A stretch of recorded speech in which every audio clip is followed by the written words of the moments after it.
In modern commodity markets, the volume of financial claims linked to silver has consistently exceeded estimates of immediately deliverable physical supply by an order of magnitude, while settlement systems continue to operate primarily through cash netting rather than physical transfer.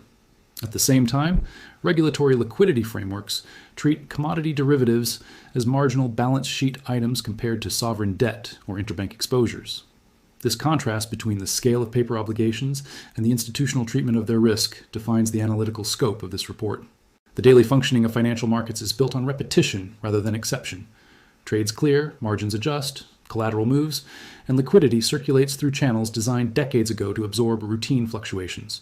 From the outside, this process appears stable, almost administrative. Price discovery proceeds in narrow bands, volatility compresses, and market participants gradually internalize the assumption that tomorrow will resemble yesterday. This assumption is not emotional, it is procedural. It is embedded in risk models, liquidity forecasts, and capital allocation frameworks across the banking system. Silver, as a traded asset, occupies a peculiar position within this environment. It is neither purely monetary nor purely industrial. It is actively traded but rarely delivered. Its futures market serves hedgers, speculators, and intermediaries simultaneously, creating a layered structure of exposure that is largely invisible outside specialized reporting. For years, this structure functioned without incident. Prices oscillated, positions rolled forward, and losses and gains were absorbed within expected parameters. Institutional participation in this market followed a familiar pattern. Large commercial entities maintained short exposure as part of market making, hedging, and balance sheet optimization strategies. These positions were distributed across contracts, maturities, and counterparties. Individually, they appeared manageable. Collectively, they formed a persistent net short posture that relied on the assumption of liquidity continuity and moderate price behavior. What made this posture sustainable was not confidence in price direction, but confidence in system responsiveness. Clearinghouses would manage counterparty risk. Margin requirements would scale predictably. Funding markets would provide liquidity when collateral demands increased. Central banks, operating in the background, would ensure that short-term funding disruptions did not cascade into systemic events. None of these assumptions were extraordinary. They reflected how the post-crisis financial system is designed to function. This environment sets the stage for a critical reframing. The question is not whether silver prices can rise or fall. Markets accommodate both. The question is whether the infrastructure supporting leveraged positions can adapt when price movement interacts with concentrated exposure and constrained liquidity simultaneously. This is not a speculative question. It is structural. Before proceeding, it is necessary to define the limits of this analysis. The reconstruction that follows is based exclusively on publicly observable market behavior, established financial mechanisms, and documented institutional frameworks. It does not rely on confidential disclosures, internal bank data, or unverified claims of targeted intervention. Where market participants have inferred causality, this report treats such inferences as hypotheses rather than conclusions. The objective is not attribution, but structural understanding. The observable event anchoring this analysis occurred during a period of accelerated upward movement in silver prices. Futures contracts on major exchanges began to break above long-standing technical ranges. Open interest expanded rather than contracted, indicating that positions were being added rather than closed. Volatility increased, but not initially to levels that would trigger automatic trading halts or emergency measures. From a distance, the move appeared orderly. As prices advanced, margin requirements adjusted according to predefined formulas. Clearinghouses increased initial and variation margins to reflect heightened risk. This process is mechanical. It does not assess intent or probability. It responds to price movement and volatility metrics. For traders holding leveraged positions, margin calls represent a demand for liquidity, not a realization of loss. They must be met in cash or eligible collateral, often within hours. For many participants, these requirements were absorbed internally. Treasury desks shifted funds, assets were rehypothecated, short-term funding markets were tapped. This phase is rarely visible outside institutions. It is designed to be invisible. Problems arise only when the scale or speed of collateral demand exceeds internal buffers. As silver prices continued to rise, reports began circulating within trading networks that certain institutions were drawing unusually large amounts of liquidity through established central bank facilities. The figures discussed varied, but converged around a total in the tens of billions of dollars. These were not framed as emergency bailouts in official communications. They were described as routine access to standing liquidity mechanisms available to eligible institutions. Understanding this point is essential. Central bank liquidity facilities exist precisely to supply reserves against high-quality collateral when private funding markets become insufficient or temporarily dislocated. Their use does not imply insolvency, mismanagement, or regulatory breach. It indicates that the timing of obligations exceeds the timing of private funding availability. In leveraged markets, this timing mismatch can arise rapidly. The association between these liquidity draws and silver market activity was not formally confirmed in regulatory disclosures. Central banks report aggregate usage, not transaction-level causality. However, the coincidence of rising prices, expanding margin requirements, and increased demand for short-term liquidity forms a pattern consistent with historical stress episodes in other asset classes. At this point, the analytical focus shifts. Rather than asking whether banks were rescued, the relevant question becomes how losses or margin pressures in a relatively small market segment propagated into the core of the financial system. Silver, by market capitalization, is minor compared to equities or sovereign bonds, yet its derivatives market, through leverage and interconnection, links directly to systemically important institutions. This linkage operates through clearinghouses. Clearing members guarantee the performance of their clients. When clients face margin calls they cannot meet, the obligation transfers upward. Clearing members must post collateral to the clearinghouse regardless of client liquidity. This design protects the system, but it concentrates risk at the institutional level. Once collateral requirements reach the balance sheet of a large bank, they compete with other liquidity demands. Regulatory liquidity ratios, internal risk limits, and operational constraints all interact.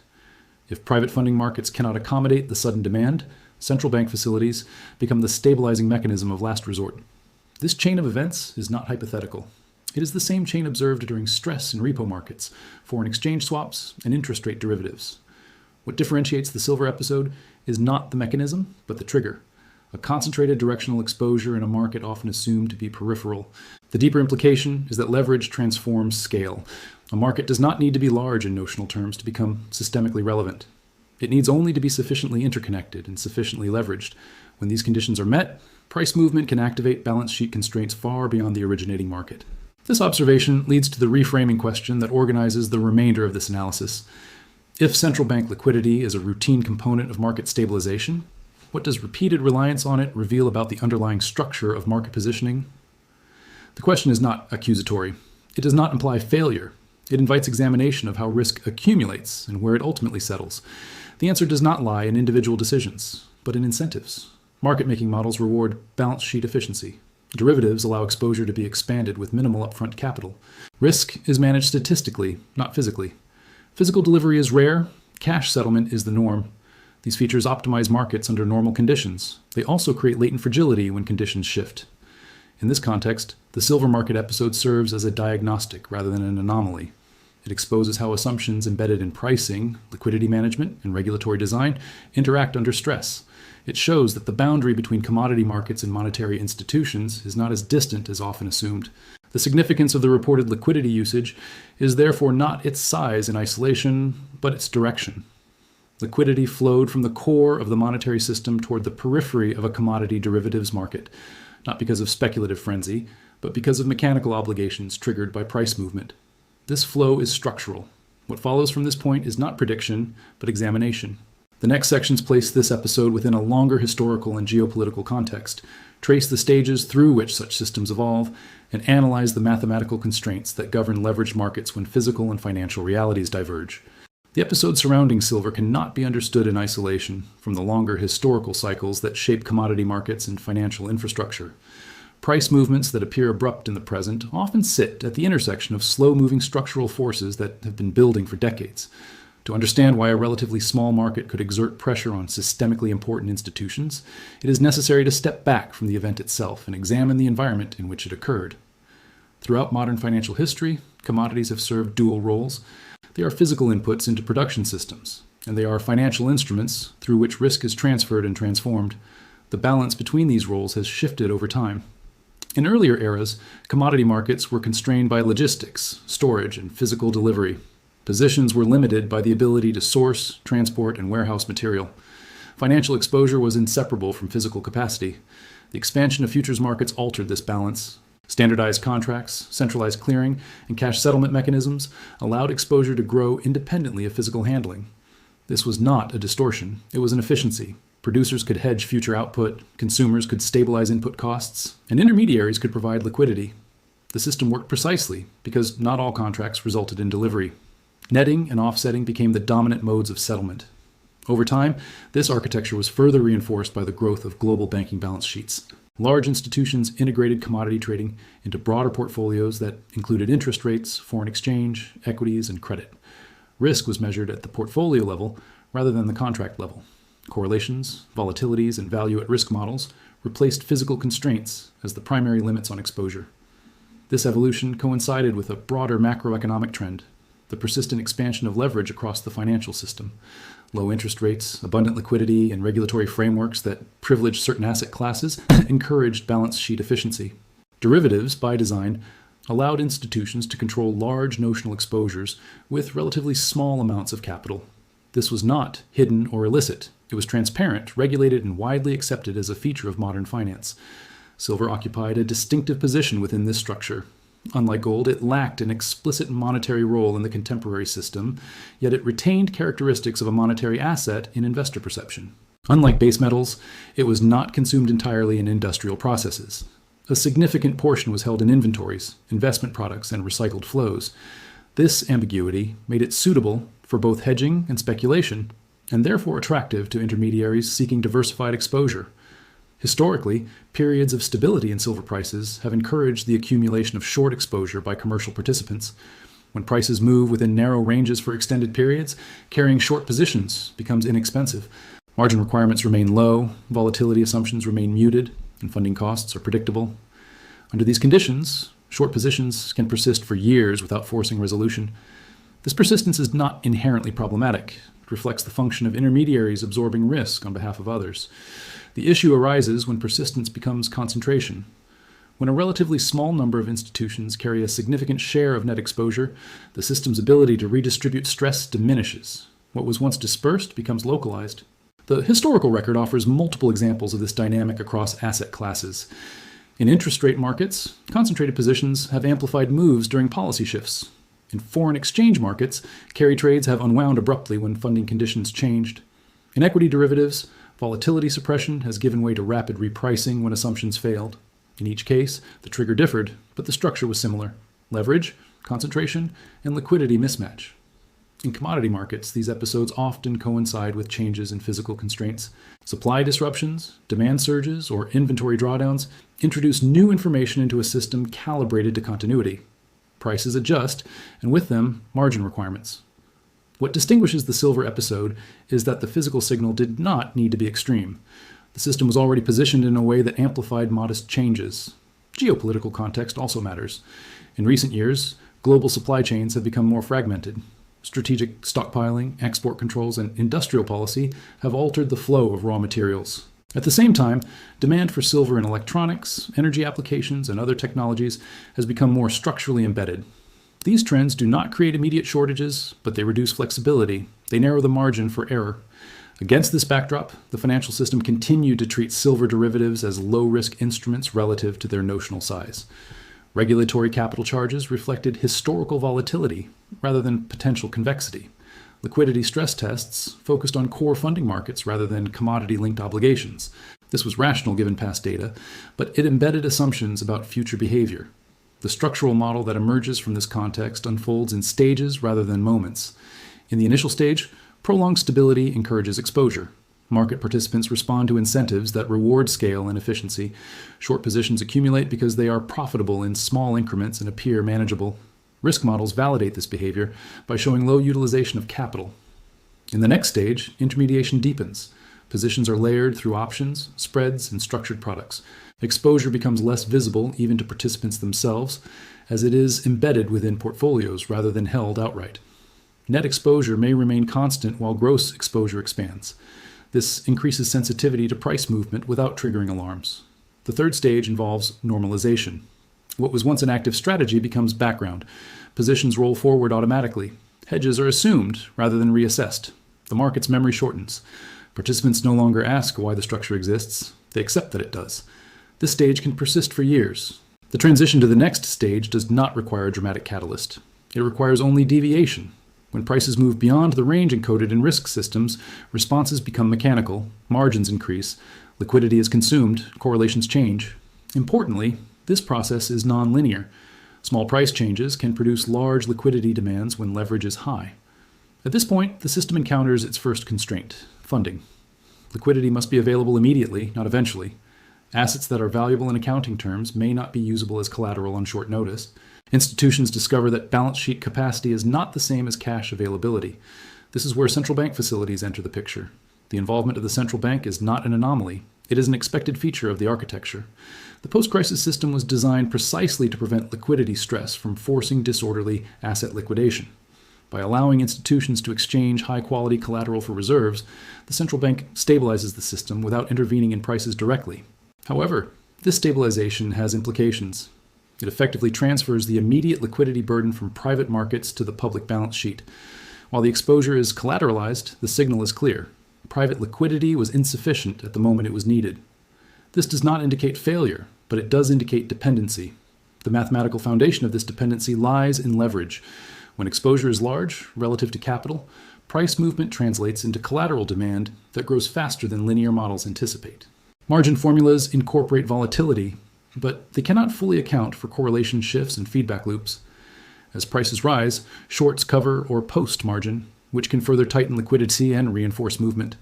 This dynamic introduces the concept of reflexivity without invoking speculation. Actions taken to manage risk alter the conditions of risk itself. Liquidity provision changes pricing behavior. Funding stress influences market depth. These effects are not driven by sentiment, they are driven by rules. The base mathematics of the system are straightforward. A leveraged position requires a fixed percentage of notional value to be posted as collateral. As price increases, notional value increases.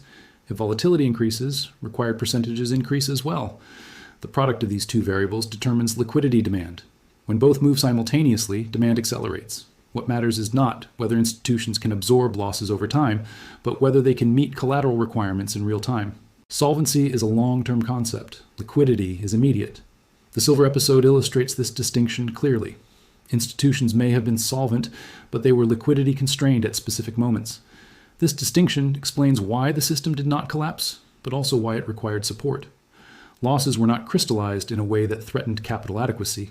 They were crystallized as margin obligations that required cash. Central bank facilities bridged that gap.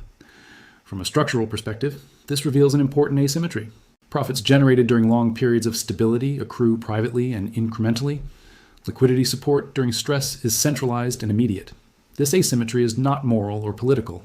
It is mechanical. It arises from the way modern markets are designed.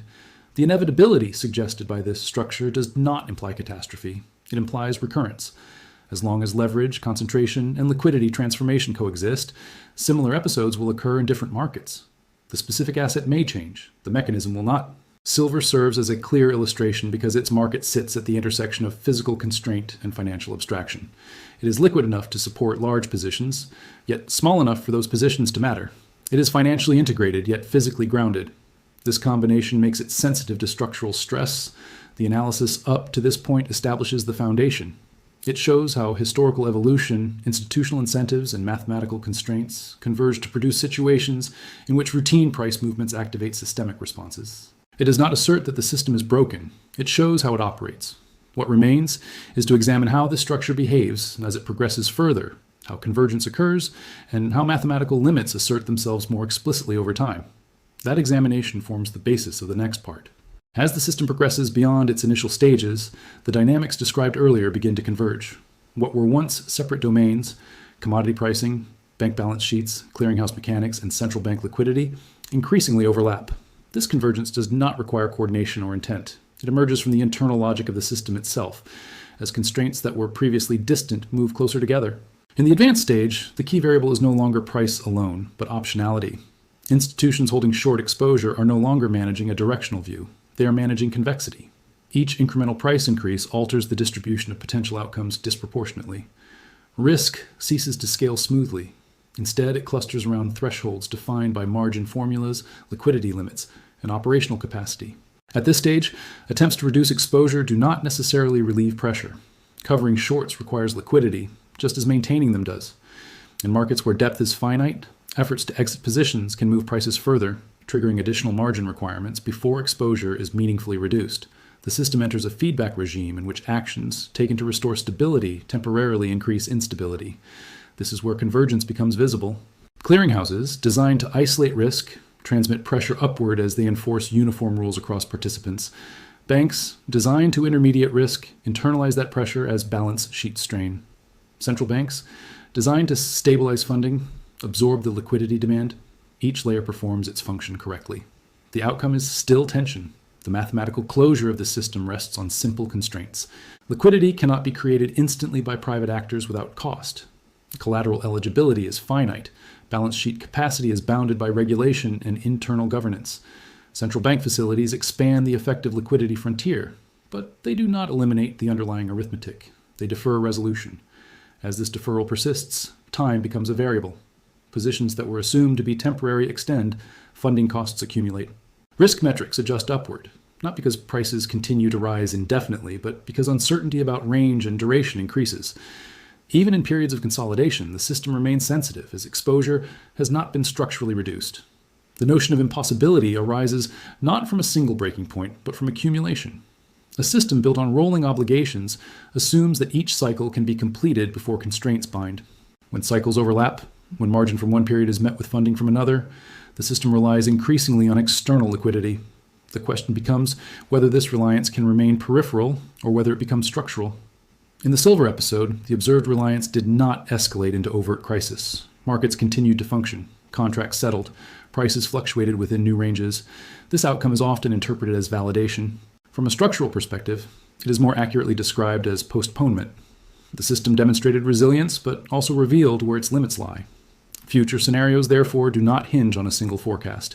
They hinge on monitoring variables that indicate proximity to constraint. And these include the concentration of net exposure, the ratio of open interest to deliverable supply, the sensitivity of margin requirements to volatility changes, and the frequency with which liquidity facilities are accessed during routine market operations rather than exceptional events. One scenario involves gradual adaptation. Institutions reduce exposure incrementally, margin frameworks adjust, market depth improves, or contracts in response. In this path, convergence diffuses over time. Stress remains episodic rather than cumulative. This outcome requires discipline and structural adjustment, not price collapse. Another scenario involves persistence. Exposure remains because incentives do not change sufficiently. Liquidity support becomes normalized. What was once exceptional becomes expected. In this case, the system remains stable until it is not, with stress manifesting when an external factor, regulatory, geopolitical, or macroeconomic, compresses multiple constraints simultaneously. A third scenario involves reclassification. Markets or regulators reassess the systemic relevance of certain exposures. Capital charges change. Clearing rules evolve. Liquidity assumptions are revised. This does not remove risk. It redistributes it. Some activities become less attractive, others more so. The system adapts through reallocation rather than resolution. Each of these scenarios is compatible with the mechanics described earlier. None require extreme assumptions. They differ primarily in timing and distribution, not in structure. This is why the focus of this analysis remains on architecture rather than outcome. Risk and counterarguments must also be addressed. One argument holds that silver's market size is too small to matter systemically. This view considers notional size, but overlooks leverage and concentration. Another argument points to the collateralized nature of central bank facilities, suggesting minimal public exposure. This is accurate in accounting terms, but it does not negate dependency. A third argument emphasizes that markets have endured similar episodes before. This is true, and it reinforces the cyclical nature of the phenomenon rather than dismissing it. The credibility of the system rests on its ability to absorb stress without disorderly failure. By that measure, it is performed as designed. The question is not whether it works, but what its repeated operation reveals. Each episode provides information about where risk accumulates and how it is ultimately managed. The silver episode functions as such a signal. It does not announce a collapse. It documents a process. It shows how assumptions embedded in models encounter reality through margin calls, liquidity flows, and institutional response. It demonstrates that financial abstraction remains anchored to physical and mathematical limits, even when those limits are temporarily obscured. The closing implication is therefore procedural rather than dramatic. Monitoring replaces prediction. Structure replaces narrative. The relevant task is not to anticipate a singular event, but to observe how frequently the system approaches its constraints and how much external liquidity is required to navigate them. As long as leveraged exposure, concentrated positioning, and centralized liquidity backstops coexist, similar dynamics will reappear across different assets and contexts. The names will change, the instruments will change, the mechanism will remain. This analysis does not conclude with resolution, because the system itself does not resolve. It rolls forward. Understanding it requires the same posture: continuous observation, structural mapping, and restraint in interpretation.